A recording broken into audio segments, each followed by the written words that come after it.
নমস্কার, দৃশ্যকল্পে আপনাকে স্বাগত। সকলে নিশ্চয়ই ভালো আছেন।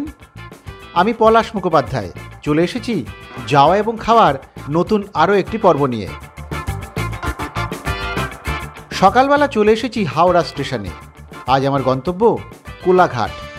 হাওড়া থেকে ধরে নেব পাঁশকুড়া লোকাল। তবে দক্ষিণ পূর্ব রেলের এখন সত্যি অত্যন্ত দুরবস্থা। সকাল 9টা 15 পাঁশকুড়া লোকাল প্ল্যাটফর্মে ঢুকছে 9টা 35-এ। ছাড়বে কখন কে জানে। অবশেষে 9টা 45-এ ছাড়লো আমার ট্রেন। আজ আসলে সেভাবে পরিকল্পনা বা পড়াশুনো করে বেরোয়নি। কয়েকটা দিন বেশ দৌড়ঝাঁপ গিয়েছে। মানসিকভাবে একটু ক্লান্তই ছিলাম। তাই মনে হলো একটা দিন একটু নদীর ধারে নিজের সঙ্গে কাটাই। এলোমেলো ঘুরি, নদীর ধারে বসে থাকি আনমনে। তাই কোলাঘাটকেই বেছেছি। স্টেশন থেকে নামলেই এখানে রূপনারায়ণের দেখা মেলে যে।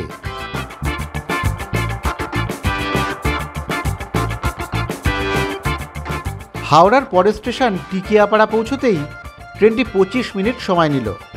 এইভাবে গেলে কখন যে পৌঁছবো কে জানে। যাই হোক, এবারে আসি একটু কোলাঘাটের কথায়। কোলাঘাট পূর্ব মেদিনীপুর জেলার রূপনারায়ণ নদীর তীরে অবস্থিত একটি শহর। এই শহরটি ইলিশ মাছ এবং তাপবিদ্যুৎ কেন্দ্রের জন্য বিখ্যাত। স্থানীয় গ্রামের নাম কোলা। আজ থেকে 90 বছর আগের ব্রিটিশ আমলের কথা। তখন রূপনারায়ণ নদে স্টিমার চলত কোলার ঘাট থেকে ঘাটাল পর্যন্ত। একেবারে হাওড়া স্টেশন থেকেই ঘাটাল পর্যন্ত টিকিট কাটা যেত। হরমিলার কোম্পানি এই কোলাঘাট ঘাটাল স্টিমার চালাতো। ওই কোম্পানির সঙ্গে রেলের যৌথ ব্যবসা ছিল। বর্তমানে 3rd লাইনের কাছে সেই স্টিমার ঘাটটিও ছিল। ওখানে একটি টিকিট কাউন্টারও ছিল সেই সময়। ওখান থেকেই টিকিটটি কাটা যেত। তাই স্টেশনের নাম ছিল কোলাঘাট ঘাটাল। রেলের খাতায় সংক্ষিপ্ত নাম কেজিএল। পরবর্তীতে নদীর নাব্যতা কমে যাওয়ায় স্টিমার চলাচল বন্ধ হয়ে যায়। তাই ঘাটাল নাম আর লেখা হয় না। তখন দক্ষিণ পূর্ব রেলওয়ের নাম ছিল না। তখন নাম ছিল বেঙ্গল নাগপুর রেলওয়ে বা বিএনআর। রূপনারায়ণের কোলে গড়ে ওঠা কোলাঘাট তখন কাঠ, কয়লা, পাট এগুলো নিয়ে বাণিজ্য কেন্দ্র হিসেবে প্রসিদ্ধি লাভ করেছিল। রেল এবং নদীপথে সরাসরি কলকাতা সহ সমগ্র দেশে এই দ্রব্যগুলি আমদানি রপ্তানি হতো এখান থেকে। বর্তমানে কোলাঘাটের সেই ঐতিহ্য বিলুপ্তির পথে। কোলাঘাট বলতেই অসংখ্য মানুষের মাথাতেই প্রথমে আসে হাইওয়ের ধারে বিখ্যাত ধাবা এবং কিছু হোটেলের কথা, পাশাপাশি রূপনারায়ণের ধারে বড় বড় রিসর্টের কথাও। আমার আজকের ভ্রমণে সেসব কিন্তু কিছুই থাকবে না। শুধু থাকবে অজানা কোলাঘাট এবং রূপনারায়ণ নদী থুড়ি নদের গল্প।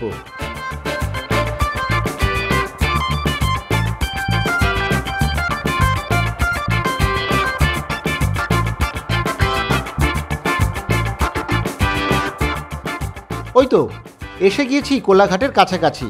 সামনেই পড়বে রূপনারায়ণের সেতু। এই সেতু পার করলেই আসবে কোলাঘাট স্টেশন।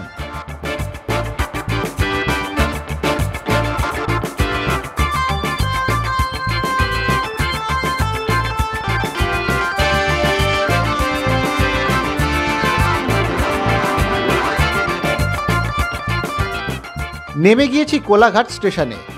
আমায় নামিয়ে দিয়ে চলে গেল পাঁশকুড়া লোকাল।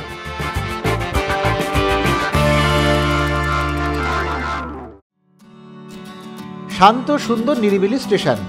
দুপাশে প্রচুর গাছপালা। প্রায় জঙ্গলের মধ্যেই এই স্টেশনের অবস্থান। প্রথম দেখাতেই বেশ ভালো লাগলো আমার। এবার তাহলে বেরোনো যাক। ঠিক 11টা 55 বাজে আমাকে ট্রেন নামিয়ে দিল অবশেষে কোলাঘাটে। সকাল 9টা 15 পাঁশকুড়া লোকালে উঠেছিলাম হাওড়া থেকে। এই ট্রেনটা এখানে পৌঁছানোর সময় 10টা 37, 11টা 55, মানে 1 ঘন্টারও বেশি সময় লাগলো। মানে লেট করলো ট্রেনটা এখানে আসতে। ভাবুন কি অবস্থা। দক্ষিণ পূর্ব রেলের যারা যাত্রীরা আছেন তাদের সহ্যশক্তি, ধৈর্য এবং সহিষ্ণুতাকে কুর্নিশ আমার। কীভাবে দিনের পর দিন তারা এই জিনিস মেনে চলেছেন কি জানি। ট্রেনটা সত্যি এত খারাপ এলো যে প্রথমে মানে সকালবেলা যে সুন্দর একটা মুড নিয়ে বেরিয়েছিলাম সেটাই প্রায় নষ্ট করে দিল। যাই হোক, এখন কোলাঘাট স্টেশন থেকে বেরোবো আমরা। বেরিয়ে এবার দেখি কি কোথায় যাওয়া যায়। যাই হোক, তো আপনারা এলে, আসলে আমার বাড়িতে না কয়েকজন মিস্ত্রি কাজ করছিল কয়েকদিন আগে, কাঠের মিস্ত্রি, তারা সবাই কোলাঘাটের আশপাশে এখানে থাকে। তো ওরা সকলে দেখতাম বাসে আসে। তো আমি জিজ্ঞেস করেছিলাম ট্রেনে তো কম দাম, টিকিটের দাম কম, তোমরা কেন আসো না? ওরা তখন বলেছিল ট্রেনে আসলে আর পৌঁছতে হবে না। তো কেন বলেছিল সেটা কিন্তু এখন আস্তে আস্তে বুঝতে পারছি আমি, মানে এবারে বুঝছি। যাই হোক, কোলাঘাটে নেমেছি, এবার যাই কোলাঘাটের দ্রষ্টব্যগুলি দেখতে। আপনারা যদি ট্রেনে আসেন তাহলে এই বাড়তি সময়টুকু ধরেই কিন্তু আসবেন। দক্ষিণ পূর্ব রেল এখন সময় কোনো, মানে তার কোনো মা বাপ নেই সময়ের।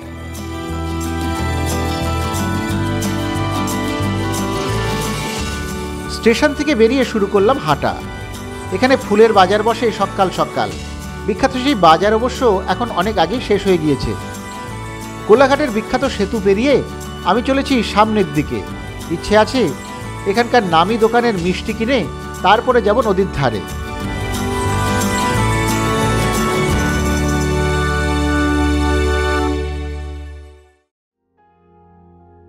অবশ্য তার আগেই নদীর দেখা পেয়ে এবারে একটু নদীর ধারেই চলে এলাম। রূপনারায়ণের এখন দেখি ভরা যৌবন, বেশ জল। এখান থেকে দেখা যাচ্ছে কোলাঘাটের সেই বিখ্যাত সেতু। ওপাশের দিকে দেখলাম একটা দুর্গা মন্দির এবং আশ্রম রয়েছে, সেদিকটাও খারাপ নয়। এসেছি যখন একটু দেখেই যাই।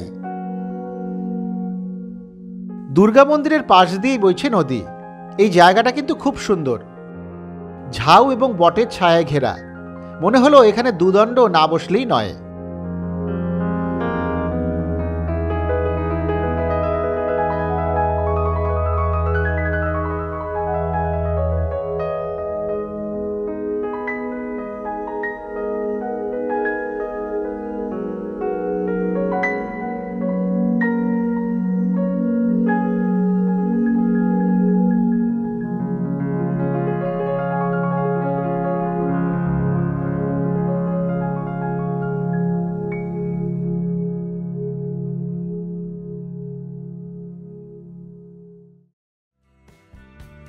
খানিক সময় বসে এবারে রওনা দিলাম এখান থেকে।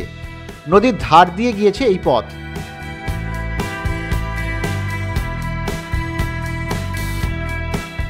সামান্য হেঁটে এবারে চলে এসেছি দুই ভাই সুইটসের সামনে। খোঁজ নিয়ে জেনেছিলাম এদের মিষ্টি এখানে ভালো, তাই চলে এলাম। দোকানে অনেক মিষ্টি আছে, তার মধ্যে ওরাই বললেন কাঁচা গোল্লা এবং কালাকাদের কথা, তাই নিয়ে নেওয়া হলো। খাওয়া হবে নদীর পাড়ে নিরিবিলিতে।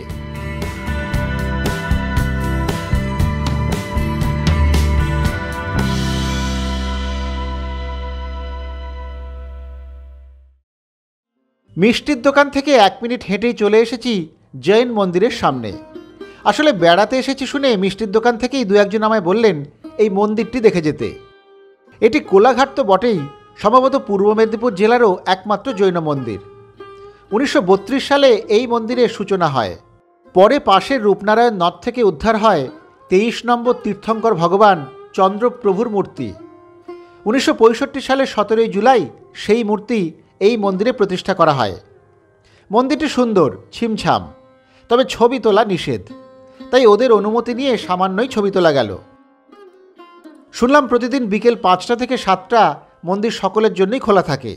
শনি এবং রবিবার ভিড় হয় এখানে। মন্দির দেখে এবার চলেছি বড়িশার দিকে। আসলে যতই ভেবে আসি শুধু নদীর সঙ্গে দেখা করব আজ, সেটা কিন্তু আর হয়ে ওঠে না। কথায় আছে না, ঢেকি স্বর্গে গেলেও ধান ভানে, আমারও তেমনই দশা। বেড়াতে এসেছি শুনে মন্দিরে একজন বললেন বড়িশায় এই সময় প্রচুর পাখি আসে, সেটাও একবার দেখে যেতে, তাই চলেছি বড়িশার দিকে।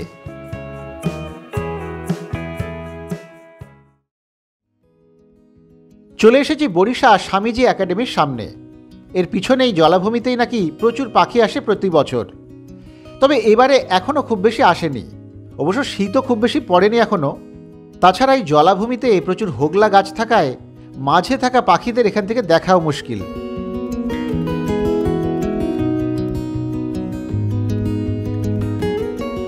শুনলাম এর পাশে আরও একটা জলাশয় আছে, সেখানেও নাকি পাখিদের আনাগোনা হয়। এবারে এসেছি সেখানেই। এই জলাশয় অবশ্য বেশ বড় সড়ো, কিন্তু এখানেও পাখিদের দেখা নেই। তবে জায়গাটা বেশ সুন্দর। নিরিবিলি ছিমছাম, ভালোই লাগলো। এখানে একটু কাশেরও দেখা মিলল।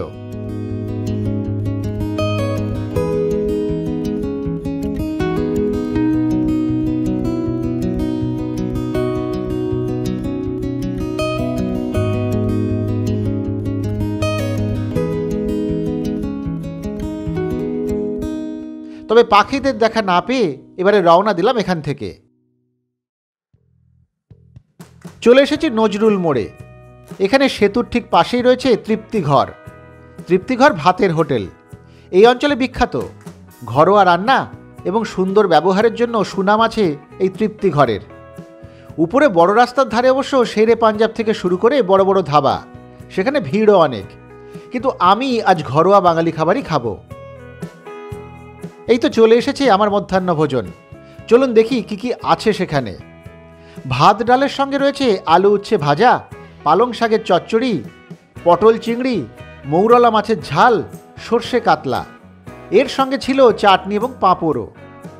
ইলিশ মাছ এখন পাওয়া যাচ্ছে না এখানে। তবে এই যেগুলো খেলাম সেই খাবারের স্বাদ কিন্তু দারুণ। এই দোকানের একটা বিশেষত্ব হচ্ছে এখানে ভাত থেকে শুরু করে সব পদই আলাদা করে কিনতে হয়। তাই চাইলে কেউ শুধু শাক ভাতও খেতে পারেন এখানে। আমার পড়ল সব মিলিয়ে 340 টাকা আজকের মধ্যাহ্ন ভোজনে। খাওয়া দাওয়া সেরে এবার বেরিয়ে পড়লাম। এই বেলা বলে রাখি, এই নদীর ধার দিয়েই বিভিন্ন মাছের দোকান বা বাজার। ইলিশ মাছ এখানেই মেলে, কিন্তু সেটা অবশ্য এখন মিলছে না।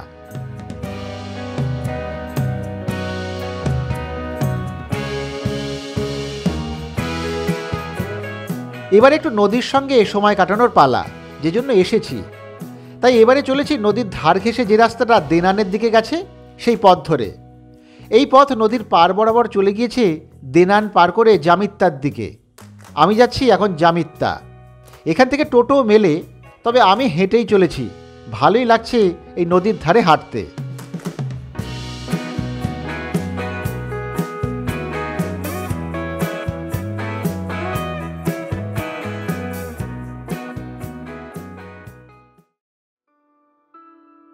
মিনিট 15 হাঁটার পর এক জায়গায় একটা ছোট্ট জলাধার নজরে এলো। স্থানীয়রা জানালেন এটি নাকি কোলাঘাট ড্যাম। কোলাঘাটে ড্যাম আছে এটা অবশ্য আমার জানা ছিল না। সামনের দিকে এক জায়গায় দেখলাম জল কেমন ফুলে ফুলে উঠছে। বেশ অদ্ভুত ব্যাপার। কাছে গিয়ে জানা গেল আসল রহস্য। এটা আসলে একটি ক্যানাল। নদী থেকে জল নিয়ে এসে মাটির তলা দিয়ে এই ক্যানেলে এনে ফেলা হচ্ছে। তারপর এই জল নিয়ে যাওয়া হচ্ছে কোলাঘাট তাপবিদ্যুৎ কেন্দ্রে। তবে জায়গাটা খুব একটা ভালো এমনটা কিন্তু নয়। চারপাশে বেশ লোকালয়। এখানে আর সময় নষ্ট না করে বরং এগোই চলুন। ড্যাম থেকে 5 মিনিট হেঁটে এবারে চলে এসেছে জামিত্তা। এখানে সবুজ মাঠ, তার ওপাশে ঝাউবন, আর সেই ঝাউবন পেরোলেই রূপনারায়ণ। এবারে বেশ ভালো লাগলো জায়গাটা দেখে। সবুজের বুক চিরে এগোলাম আমি। নদীর ধারটা এখানে সবুজ ঘাসে ছাওয়া, খুব সুন্দর দেখতে লাগছিল। ঝাউবনের ছায়ায় একটু নদীর ধারে বিশ্রাম নিতে আরও কয়েকজন এসেছেন দেখলাম। আমিও একটু দাঁড়ালাম এখানে। চেটেপুটে উপভোগ করতে চাইছিলাম প্রকৃতি এবং নদীর রূপ রস গন্ধ।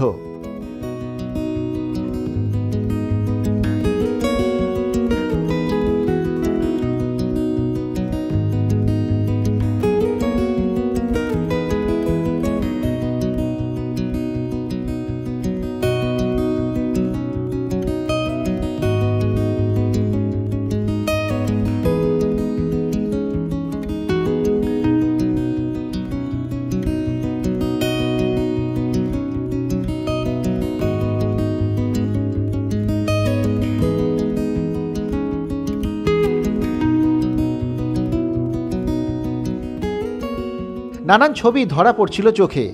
নদীর ওপাশটায় হাওড়া জেলা, সেদিকে বেশ কিছু রিসর্ট আছে, নজরে আসছে এপার থেকেই। ভালোই লাগছিল, কিন্তু এদিকে লোকজনের আনাগোনা। তাই এখানে না বসে ভাবলাম আরও একটু সামনের দিকেই এগোই। আরও একটু সামনের দিকে এগোতেই দেখি কাশের বাহার। শরৎ তো চলে গেছে সেই কবে, কিন্তু এখনও এখানে এত কাশ। তবে দারুণ লাগছিল শ্বেত শুভ্র কাশের এই শোভা দেখতে। কাশের এই জঙ্গলটা পার করে একটু গিয়ে দেখি নদীর ধারে আবার একটা সুন্দর ঘাসের বারান্দা। এখানে খুব একটা কেউই নেই, জায়গাটা কিন্তু অপূর্ব লাগছিল।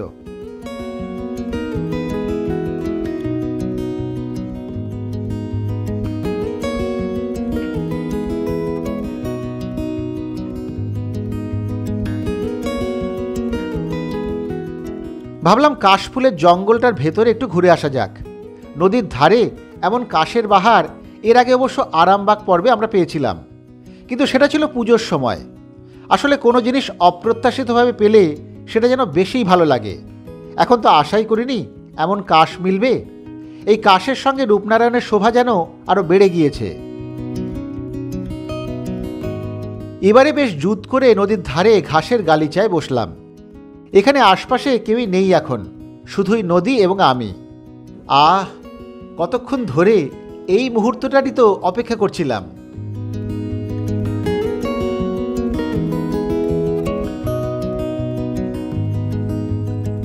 ভরসা করি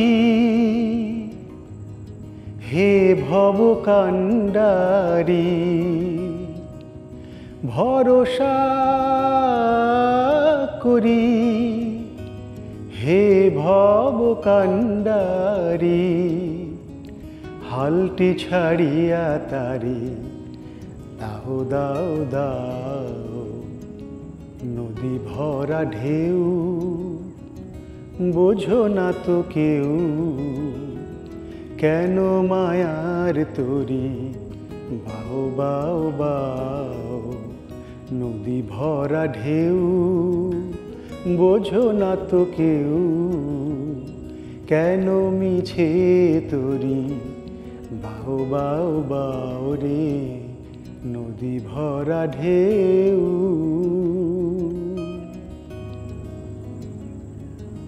আসলে পরিবেশ প্রকৃতি এটা আমাদের পর একটা প্রভাব ফেলে।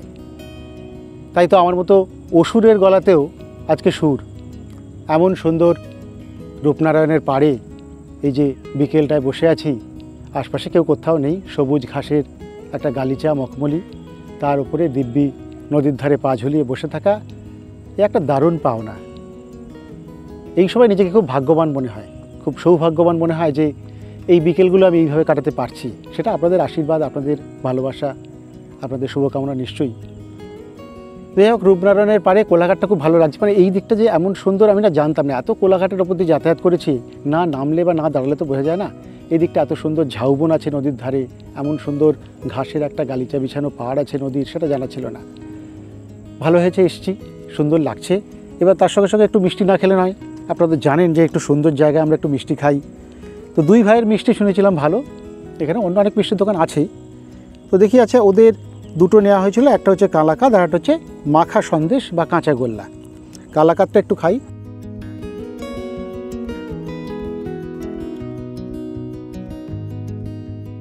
কালাকাঁদটা খারাপ না, ভালো, কালাকাঁদটা ভালো।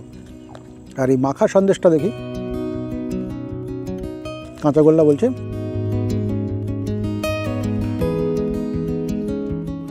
কাঁচাগোল্লাটিও ভালো, এটা ঠিক। দুটি মিষ্টি খারাপ নয় দোকানের, ঠিকঠাকই মিষ্টি। তো যাই হোক, মিষ্টি আমরা আবার পরে খাবো। বিকেলটা আপাতত এখানে কাটাই, তারপরে ফেরার পালা একটু পরে। খুব ভালো লাগছে। আপনারা যদি কোলাঘাটে আসেন তাহলে কিন্তু এই দিকটা মিস করবেন না, এই দিকটা কিন্তু আসবেন। আমি একটু নদী দেখি তাহলে।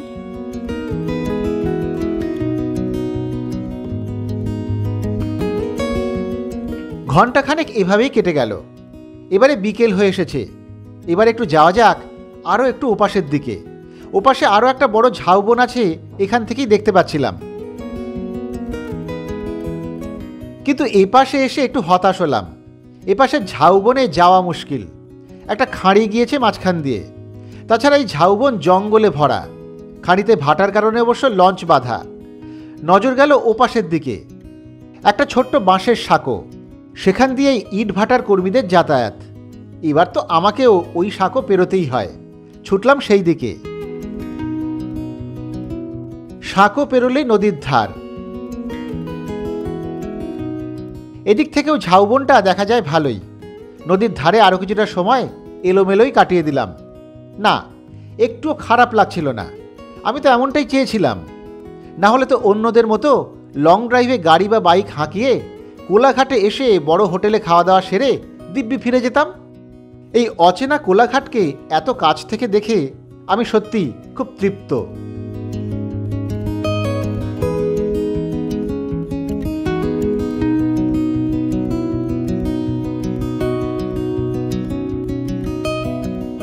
সূর্যি মামা ওদিকে রং বদলাতে শুরু করে দিয়েছে। এবারে ফিরতে হবে।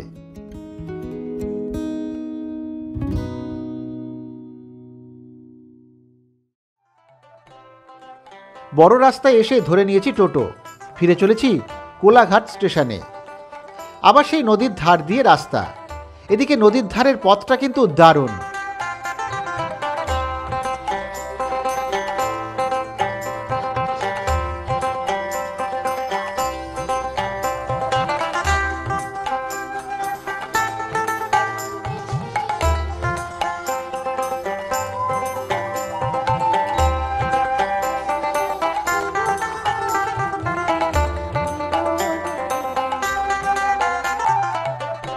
চলে এসেছি কোলাঘাট স্টেশনে।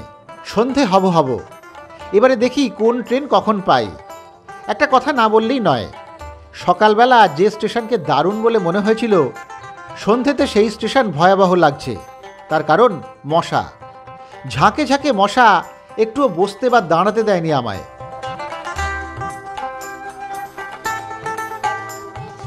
প্রায় 40 মিনিট লেট করে এবার প্ল্যাটফর্মে ঢুকছে ডাউন মেদিনীপুর লোকাল।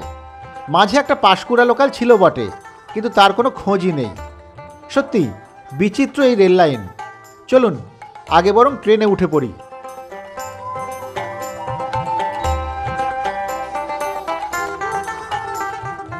কোলাঘাটে ট্রেনে উঠে বসবার জায়গা পেলাম আন্দুলে এসে। বেশ ভিড় ছিল ট্রেনে। এবার তাহলে একটু কোলাঘাটে আসা যাওয়ার ব্যাপারে কথা বলা যাক। কোলাঘাটে ট্রেন এবং বাস দুয়ের যোগাযোগই ভালো। ট্রেনে এলে আমার মতো হাওড়া হয়ে লোকাল ট্রেনে আসতে পারেন। পাঁশকুড়া, মেচেদা, মেদিনীপুর বা খড়গপুর লোকালে আসা যায় এখানে। তবে সময়ের কিন্তু কোনো হিসেব ট্রেনে এলে করবেন না।